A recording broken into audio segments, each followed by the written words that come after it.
I'm Todd Bookspan, and welcome to your neighborhood real estate show. The hyperlocal real estate show where real estate professionals talk about the neighborhood you live in or the neighborhood you want to live in.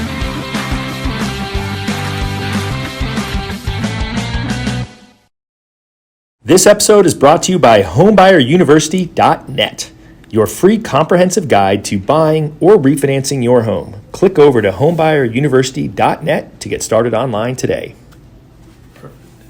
Hey everyone, I'm Todd Bookspan and welcome to another episode of Your Neighborhood Real Estate Show. I am so excited to be joined by Andrea Crouch with the Crouch Group at eXp. Welcome. Thank you. I'm excited to be here. Well, that's good. And this is your first podcast ever. Yes, so first one. I'm really excited that you're here for this. Thank you. And it promises to be fun. Thanks for inviting me. It's going to be a lot of fun.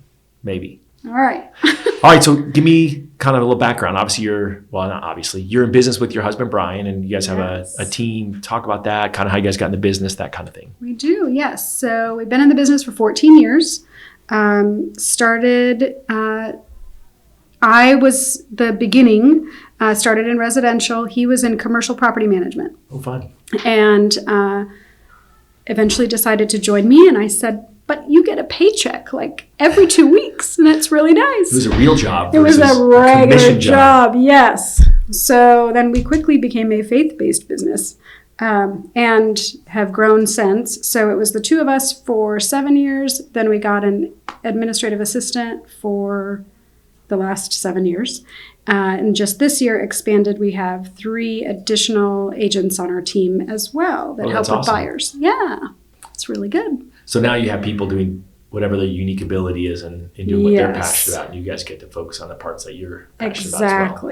Exactly. Yeah, I always think that's interesting because people oftentimes are concerned, there's a team, means I get handed off. And I always say, gosh, it's a hand up because you're getting someone who's better at that job than I am. Yes, very isolated to handling just buyers. And because we work by referral and always have, we cover a lot of the valley. And so that way they can focus on the buyers wherever they happen to be. And we can stay focused on the community where we are. All right. And so I know the community you're super passionate about is Fireside at Norterra. Yes. So for people who are going, what the heck? Where is that? Like, give us a little background. Yes. Yeah. So that's what I thought when I first came across. I was helping a buyer probably 2007-ish. And it had just been built, that started in 2006. Was showing homes in the area and loved the community, just thought it looked beautiful. And then went to the community center, like the listing said, make sure you show the community center.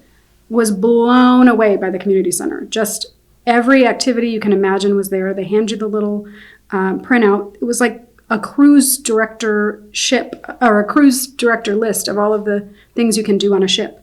That everyone in the community has access to. Everybody can do. It's amazing, just all the different activities. And the hiking trails right there just blew us away because we love hiking. And they have a pool and a hot tub and the gym, full-on gym, amazing gym, rock climbing wall, kids pool, adults pool, and then in addition to all those activities that anybody can do. So what type of activities? We just had snow day. We helped the kids with the sledding down the hill. They brought in snow. Oh, how cool. I may or may not have gone down the sled myself. Well, I would hope so. I know, it was kind of funny. And good video of that. So snow day, there was Santa there. They have bagels and brew like every other Saturday where you just come and get together with your community and have coffee together and awesome. Chat and different holiday. We have a holiday party and there's different interest groups. So for example, for us, there's an empty nesters group where we all get together. There's young families groups, extremely diverse community and just something that appeals to everybody. We love it. That's so cool. What about size? How many houses are in that community? Yeah, there's 1,400 homes now. There's a new small community being built of 200 in addition to that. So right now there's 1,400 homes, and the amazing part also is the shopping that's right there. that Norterra shops in Happy Valley Town Center, and we love having access to all of that. Because I moved from Paradise Valley, where, interesting, when I first moved here in 1979, I was 9, and Shea and Tatum was like so far away. Oh my goodness, nobody's ever going to go out there. I lived at 32nd Street in Shea in right? 1979. You know, like, Yep. oh my goodness, it's so far. You're going to go all the way past the Dreamy Draw? Yeah. There's nobody's ever going to go out there. And they built the mall, and it's obviously done pretty well. So I feel the same way about this area. People say that to us all the time. Why are you way out there? Why would you be way out I was there? joking, it's halfway to Flagstaff. But Yes. it's really not. It's like It's not. 20 minutes up the highway? 20 Yeah. minutes north? Is that Yeah, a fair statement? absolutely. Yep. So, and our kids were going to NAU when we finally decided to move. So, started in 2007, just really appealing, finding the neighborhood appealing, and kept showing buyers in the neighborhood, and eventually was helping a client, and they kept saying, "You say you love it here. Why don't you just buy one of these homes on our street?" I said, okay. So I moved in right next door to a client. So we bought the And you're still spec friends. home, and we're still friends, You yes. haven't built the fence up. They didn't build it up in town. No, and we're very close. We can touch their house. So, yeah, we love the neighborhood. Well, So, I just love that idea. And I do know that the mountains and trails, I've never hiked up there, but I've always heard it's Yeah. great. it is. And we've always loved hiking like Squaw Peak and, Shaw Butte and all those trails, but they're just so congested. And there's nobody on these trails. We just love, Have it all to yourself. have it all to ourselves. Yeah.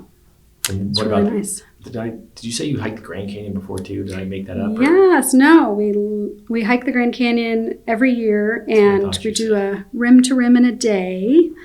So that's far, 18 miles? Something 21, like that? 21. yes, Sorry, 21 didn't mean to miles. undersell what you 7 down, 7 across, and 7 up, and take groups every year. So, yeah, so the trails by Fireside at Norterra are very important to us Good training. to for the have big the trip. training, exactly. Yeah, that's not fun. How long does it take to do that hike? Well, have you seen my legs? Takes me a while. So about 13 hours for me. Are you saying because your legs are short or something Yes. different? Are you saying my legs are short? Well, I was like, I don't know how I'm supposed to respond to that, but my wife would say that she takes twice as many steps as I do to go the same distance. That's how we are, yes. So, exactly. It takes me a little longer. I have a little shorter stride. But it's an all-day thing. It is an all-day Okay. thing. Absolutely. 21 miles. Yeah, well, Takes all day. I've never done. I've gone to the bottom and then back up. Oh, okay, yeah. That was plenty for me. Yes. I love it. The North Rim is beautiful. And we do south to north, which is South to north. more difficult. Okay, we went. Anyway. Yeah, that sounds awesome. Yeah. All right, well, we'll have a different show on the Grand Canyon. I think that Yes, would be, there we go. I think that would be good. All right, so back to Fireside at Norterra. So it's Yes. on like I-17 if you're heading north out of Yes. town, just a little bit of ways, but not super far out. If you heard of Anthem, some people listening might know Anthem. That's further north. Correct? Yes, 5 miles further 5 north. miles, People love to exactly. tell us, oh, you're in Anthem. No, No, we're 5 5 miles away. miles south of Anthem. So yeah, I-17 and Joe Max is. You guys do where have a you lot of go. shopping. We've stopped there for food Yeah. before on our way out of town. Yes, and now we have the fancy fries that was not there when I first moved in. Oh, Fry's Marketplace. Yes. Look at that. We'll get him as a sponsor now because we gave him a plug. Fancy fries. Oh, there you go. So anyway, we have lots of shopping and the hospital going in, and so And what's everything the is average accessible. price for a home up there? Well, they range anywhere from 300. Now those are few and far between, but 300 to 800. So average is more in the $400,000 yeah. range. 400 to 500. Yeah, Yes. I've heard that was And- what I remember. And Yeah. again, I've seen pictures of them when our team has financed them, and they're beautiful homes. Yes, they are. Pulte, Taylor Morrison are the builders. So yeah, they have a great product, wonderful floor plans, and they've held up well. Those built in 2006. Yeah, that's So, awesome. Yeah. And so obviously you've helped a lot of buyers you're talking about Yes. up there. So sort of talk about how are you talking to buyers in this market right here? We are rolling into 2020 and Yes. inventory in the Phoenix market is tight, like it is in a lot of other states. It You know, is. how are you coaching your buyers to be prepared for this market? Absolutely. To listen to us when we Listen to your agent. listen to your agent.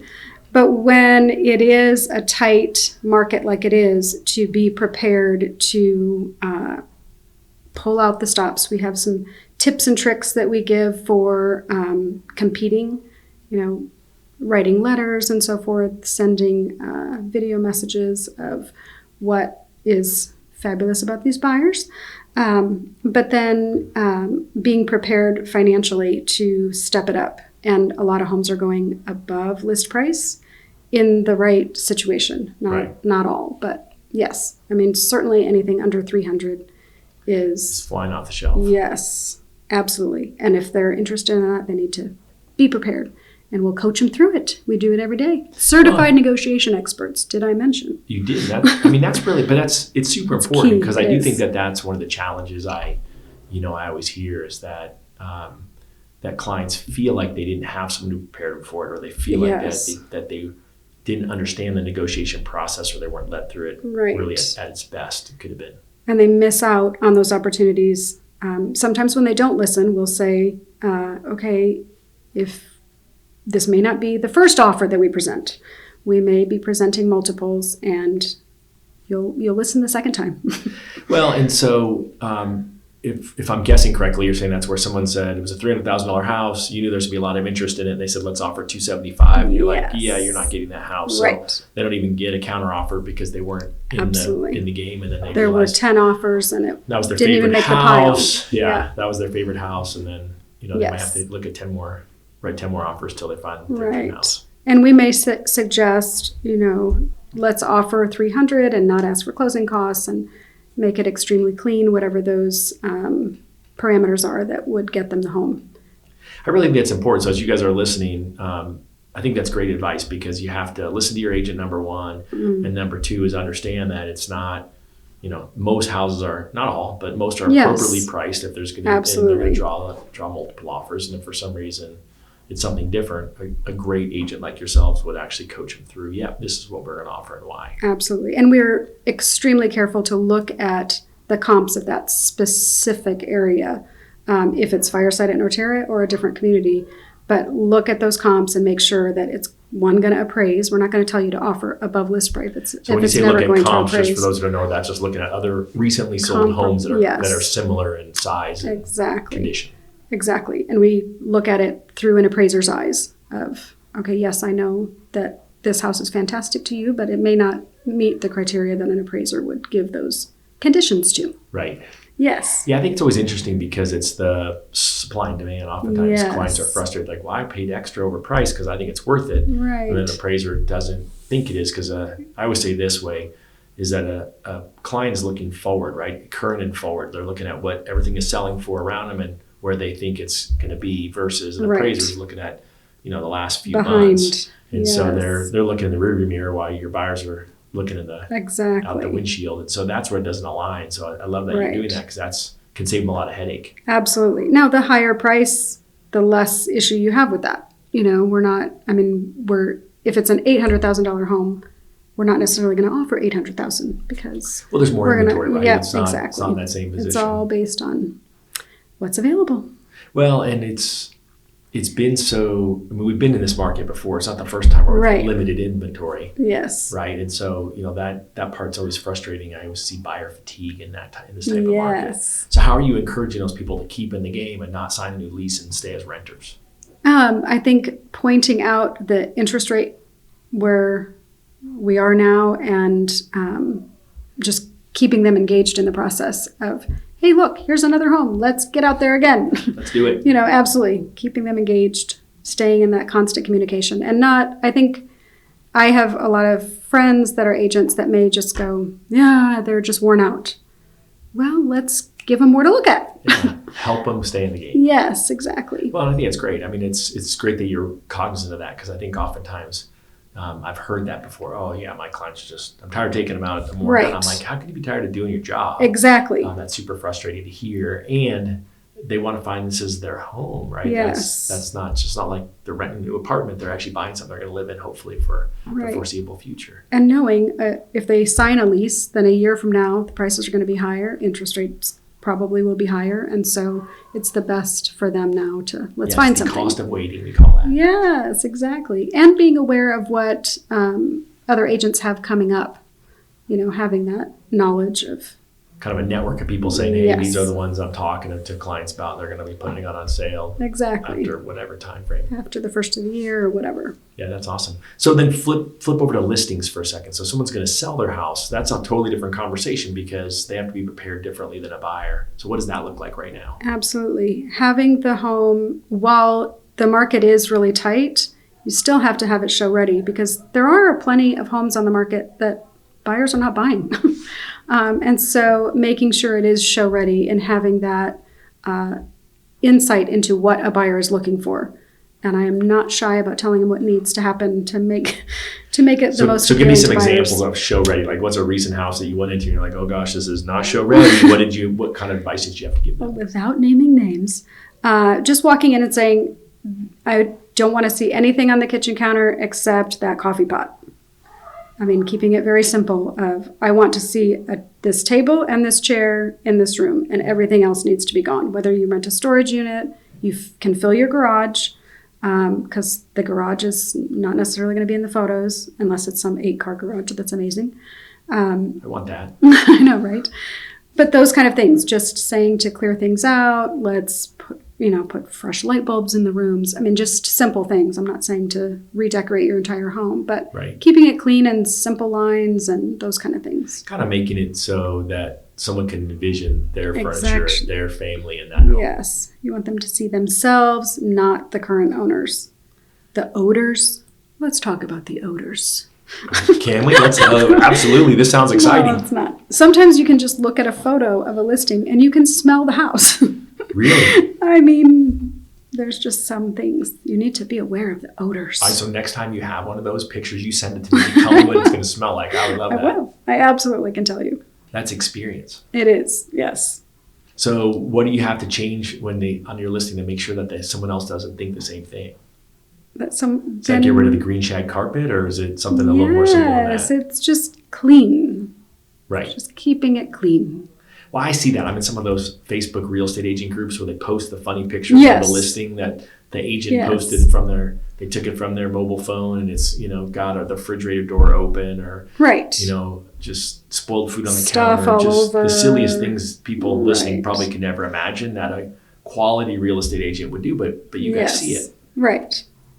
So when it comes to price then, if the seller's aware that, hey, my house is in this hot price range, how are you helping them price it appropriately so that they don't price it too high so that no one, Yes. that people actually still come look at it? Yes, it is such a science to get that right price. It is getting the price that's going to be the highest possible for them, and yet it will still appraise, it will still attract the buyers. We're just extremely cautious with that, making sure that we're absolutely going to get the highest possible price for them by looking at those comparable sales, what has sold, and then getting that sweet spot where it's still going to go quickly, because there's that honeymoon window. When it first lists is when everybody wants to look at it. When it sits, oh my goodness, what's wrong with it? Why hasn't it sold yet? So it's What that are the sweet reasons, spot. if something sits, not your listing, but someone else's listing sits, what are typically the top reasons why that would be the case?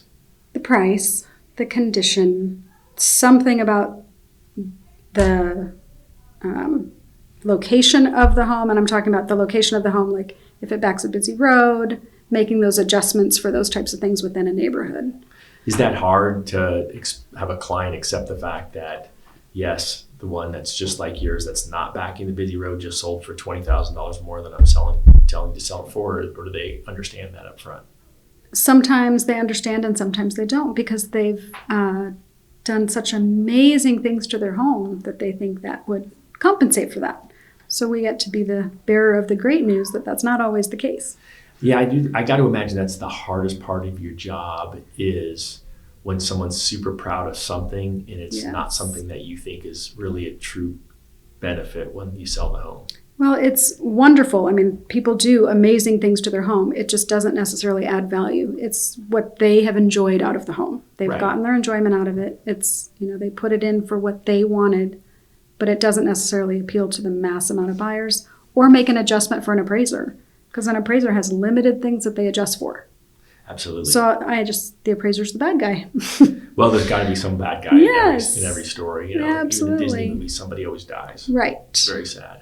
I know, it is I sad. know. It's we won't go there though. No. Well, I'll have to do a Disney show, Ella. Make sure we remember that. So here we are, 2020. What do you feel the year's going to look like for buyers and sellers? I think it's going to be very similar to 2019 as far as the number of sales and just kind of the general activity level. I feel like buyers are still really excited and want to find the right home for them. I think sellers always have a reason to move. There's always something going on. Family changes or job changes or whatever. People sell their homes. So we could see a bump, but I don't expect, from what I'm hearing from the economists and so forth that I've watched and listened to, I don't expect it to be anything drastic. And it's got to be interesting in a community like Fireside or Norterra, where you've been there for more than 10 years. The same homes have been there. Now a new builder is coming in. How does that impact the community, the excitement, the prices? Does it have anything? I think it is. It does have that new level of excitement. I'm glad you said that, because it is fresh. It's like we're bringing in new residents.